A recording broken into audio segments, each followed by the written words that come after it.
So hey everyone, this is Qatar the Crack with myself, RomeoOutSpoken, and Dub Escobar. So yeah, this episode focuses on Tenzin and his journey in Ireland. He's a Venezuelan artist, he has done busking, he's involved on stage, he's done many of projects, and yeah, we're gonna have a little bit of a conversation about many of the things that he's done. So this is his. What's up, guys? I am Tenzin, Tenzin once again.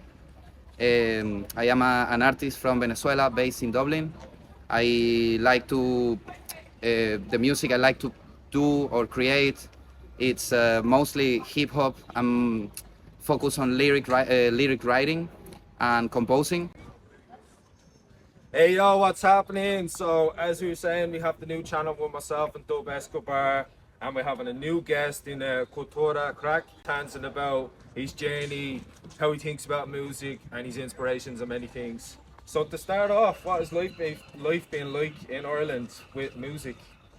Well, I always, since I'm here, I always think, or I always thought that music life in Ireland is great. I think that this is a place where you, like the people, the locals appreciate really the art and the effort of doing art, especially in the music side. I think it's very rooted in the culture and in the place and in the people.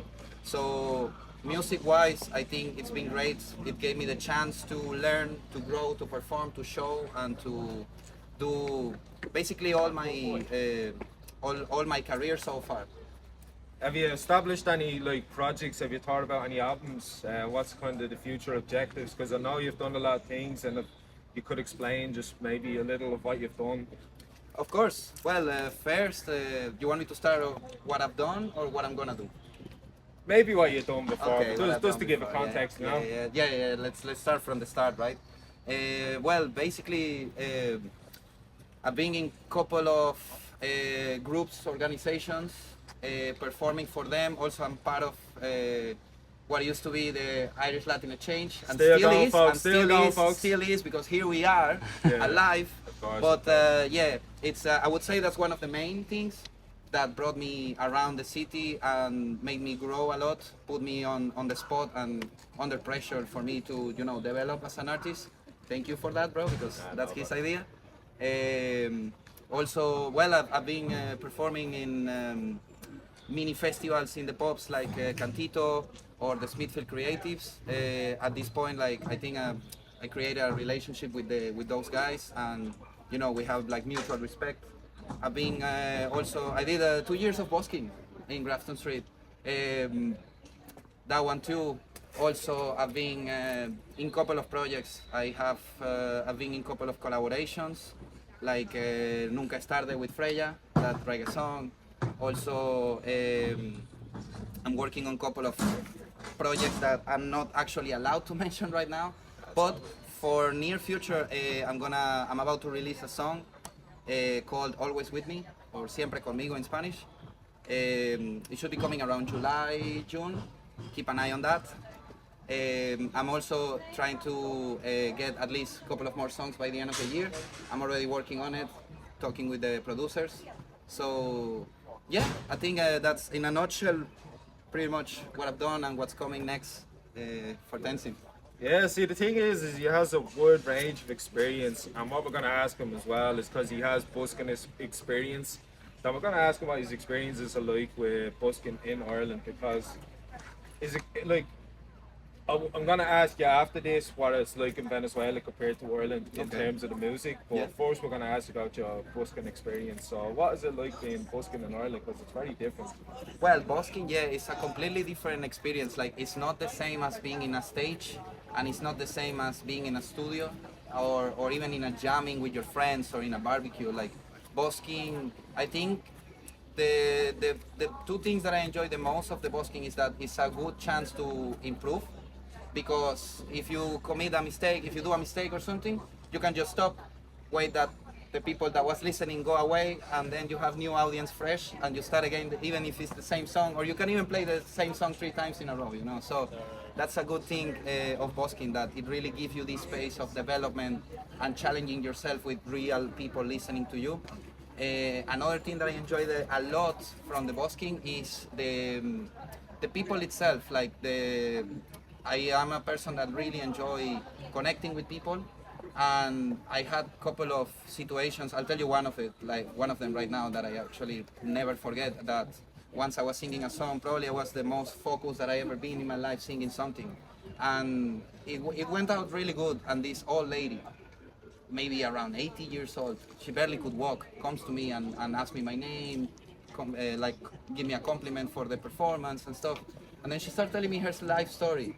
And it's pretty interesting because this lady is a Russian ballet, classic ballet dancer. And she was, in the moment she was developing, or she was like on the development of a short film. She was looking for musicians and stuff. She offered me, but well, we couldn't communicate any more after that. But it was such a nice life story of hers, and she was like a very nice lady in the sense of like you could tell she was full of arts, enjoying and you know chasing this, and it was beautiful, man. I'm telling you about a 90-year-old lady, and she was still looking to do a film, chatting with musicians, getting people to do this, to collaborate, to work together. So that's, I think, the one of the most beautiful things of busking to me, connecting with the people and getting these type of changes. Yeah, I mean, it's a high pressure thing to put yourself out there, even on stage. We've all been through that. The thing is, as well, is because you come from a very different place.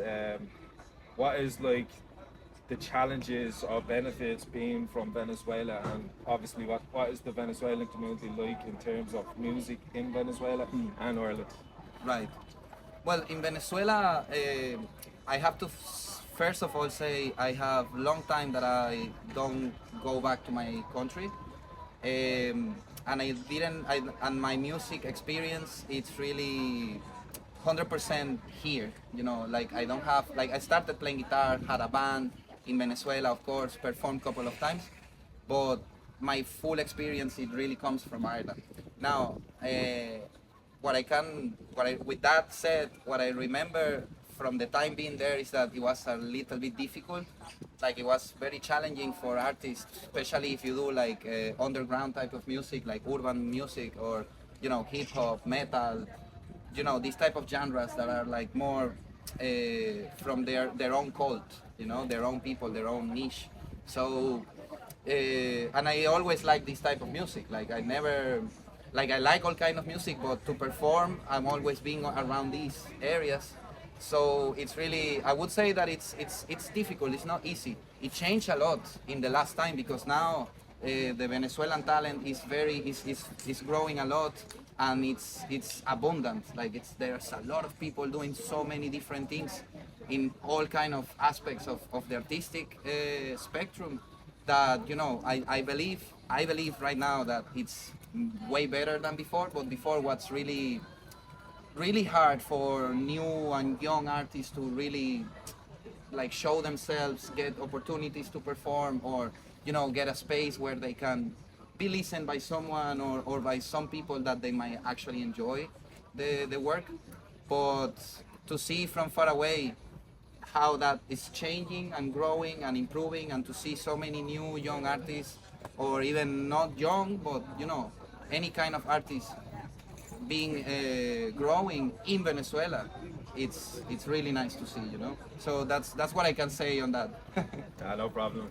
See, the thing is, as well, is that when I listen to his lyrics and identify with his lyrics, it doesn't seem like he's doing the kind of, because when you listen to a lot of Venezuelan music, especially rap artists, that they tend to go down the route of chasing politics, but it seems like Tenzin is chasing more of himself. Would you reckon that be like summing up who or what your lyrics are all about? Because it seems like they're chasing your emotions rather than chasing, oh, save the world, this, that, disastrous. It seems like you've beautifully crafted together with that. How would you feel about that, like in terms of your music? Yeah, well, you're right on that. Like I believe, I'm a person that believes a couple of things as a premise in my life. One of them is that the thing I know the best is myself. So what else could I speak about that it's, you know, best than myself? And as I am a human, I know that if I focus on my inner journey in my art, I know that that's gonna connect with people, because we all have our demons, our inner journey, our problems, our conflicts inside that not everyone can see. And that's what I try to do in my lyrics, show kind of that part of that journey that I've been doing inside of me to be who I am now and to be the best I can be every day, you know. So that's pretty much like why I'm trying to. Also, I'm trying to implement other type of views and let's say resources to my lyrics recently, like in my last writings. There's nothing recorded, unfortunately, of that, but in my last kind of writings, I'm using a bit more the external, but still focus on the inner journey. So yeah. Definitely, and I've seen as well that in a lot of your lyrics you're starting to or challenge yourself just a little bit to kind of do English more. It's like it's incredibly challenged. I try to do Spanish and sometimes Spanish doesn't come across very well. It is a massive challenge. What is your experience like trying to do English or speak English in a song, because it's very different to Spanish where you're just kind of on it. Well, it's funny. I was talking about that with a taxi driver this morning exactly because you know he saw the guitar and he's like, you musician, bro. You know, people like they always get curious with these things. And the guy asked me like, oh, but you sing in Venezuelan? And like, well, no, we speak Spanish there, bro. But yeah, I sing in Spanish, you know. And he asked me like, oh, but why don't you try in English? And it came to my mind that I get that comment a lot from not even English speakers, like Spanish speakers actually, mostly. And I understand where they come from. That you know, it's wider the range of connection. I can expand the audience. I love languages. I love English language. I speak Italian as well. But you know, I use them as a resource in my music. I don't feel that pressure of, oh, I need to do it in English, I have to do it in English, or it'll be better to do it in English. None of that is in my head. But I like to implement English because I really enjoy, you know, languages. I love the English language, and I love the you know, the people here and this place. So I like to implement it that way because I want to, rather than having the pressure of like, yeah, because no, you know, like I do it because of that reason, and I think it just make it more rich, you know, when you add things from different languages, cultures, etc. You know, The experiences are growing, and yeah, so there's not what's really coming too. So yeah, there's not really much more to say. What you have to experience now is firsthand what he's all about.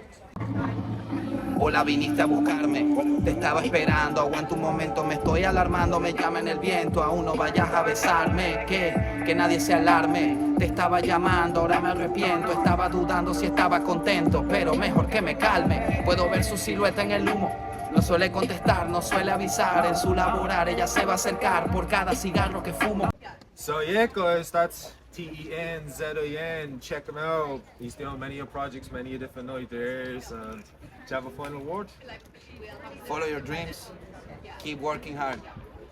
So yeah, that's Kultara Crack, and we're gonna do many episodes with many different artists in the future. So one love and peace out. Cultura crack. And that's a wrap on this episode of Kultara Crack. Massive thanks to Tenzin for sharing such powerful insights and stories from his musical journey in Ireland. It's conversations like these that remind us just how vibrant, resilient and connected our cultures really are. If you enjoyed this episode, don't forget to like, comment and subscribe. It really helps us grow and bring you even more amazing voices from around the world in Ireland. If you want to show support to the channel and keep the crack going, check out the links in the description below. Whether it's sharing the episode, following us on social media, or sending your support, every little bit helps. Thanks for tuning in. We'll catch you next time on Kultara Crack. Slán go fóill.